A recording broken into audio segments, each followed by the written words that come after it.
Александр Гамов, «Комсомольская правда», просит задать вопрос. Будьте любезны. Александр Гамов, радио «Комсомольская правда», сайт kp.ru и, собственно, газета «Комсомольская правда». У меня вопрос довольно острый, поэтому я надеюсь на очень откровенный, как всегда, ответ.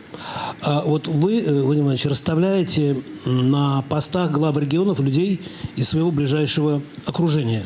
Я специально с некоторыми из них познакомился, и в «Комсомолке» были интервью с Алексеем Дюминым, герой России, генерал-лейтенант, с Дмитрием Юрьевичем Мироновым, исполняющий обязанности. Значит, Алексей Дюмин – это Тульская область, уже губернатор. Дмитрий Юрьевич Миронов – это Ярославская область, он исполняющий обязанности губернатора.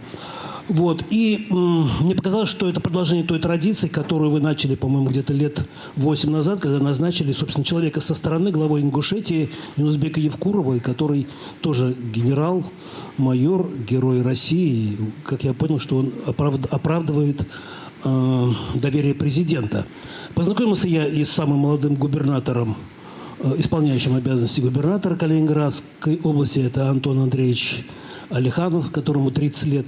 И вот я думаю, вы специально это делаете, да, и вот так расставляете кадр. И сохранится ли такая практика и тактика президента при формировании губернаторского корпуса в дальнейшем? И вообще, чем это вызвано? Вы не доверяете местному губернаторскому корпусу в связи с известными посадками, скажем так? Ну и, наконец, для чего? Вот коллеги не дадут соврать, обсуждается и в СМИ, и у нас в «Комсомолке», что якобы Владимир Владимирович Путин их обкатывает. И Алексея Геннадьевича, и Дмитрия Юрьевича. Так ли это? Для чего вы их обкатываете, Владимир Владимирович? И для каких-то далеко идущих целей? И каковы ваши цели? Спасибо большое. Цели блага России, понимаете? Вот, как это достичь? Это экономикой надо заниматься, социальной сферой, обеспечением обороноспособности и безопасности. И для этого нужны, конечно, подходящие люди. У нас сколько субъектов Российской Федерации? 85. А сколько человек вы назвали сейчас? 3. И что? Значит, они такую вот существенную роль сыграли или играют во всем депутатском корпусе. Кто назначен, либо, точнее, был избран с подачи президента в тех или иных субъектах Федерации. Давайте все там посмотрим, что там происходит. И вот и ответ на вопрос. Доверяем мы местным так называемым кадрам или нет? Конечно, доверяем. В подавляющем большинстве субъектов Российской Федерации работают люди, выходцы из этих регионов. Просто в абсолютном большинстве.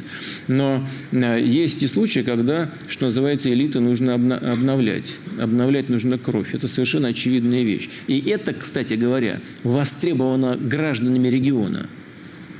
Гражданами востребовано, чтобы произошло определенное обновление региональных элит. Вы назвали там 2 или 3 человек, но даже в последних изменениях их больше. А как же Гапликов, который был направлен в Коми? А как же вот назначение в Кировскую область? Все они достаточно молодые, эффективные. А как руководитель Севастополя новый?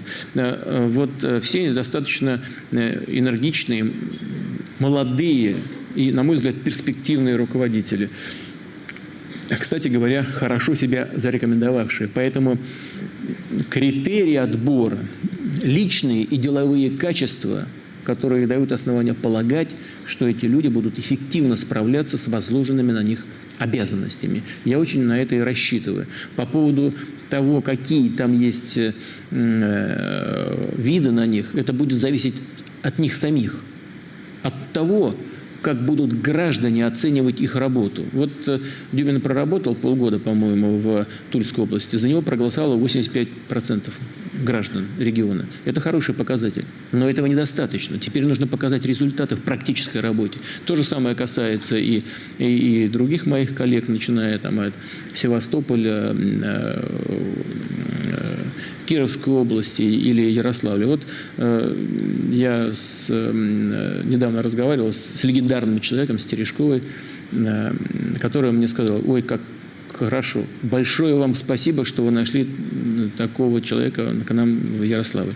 Ну, значит, уже первые признаки того, что человек вписывается в те задачи, которые ему предстоит решить, уже есть. Ну, слава Богу, даем Бог успехов в работе на благо людей, проживающих в этих регионах.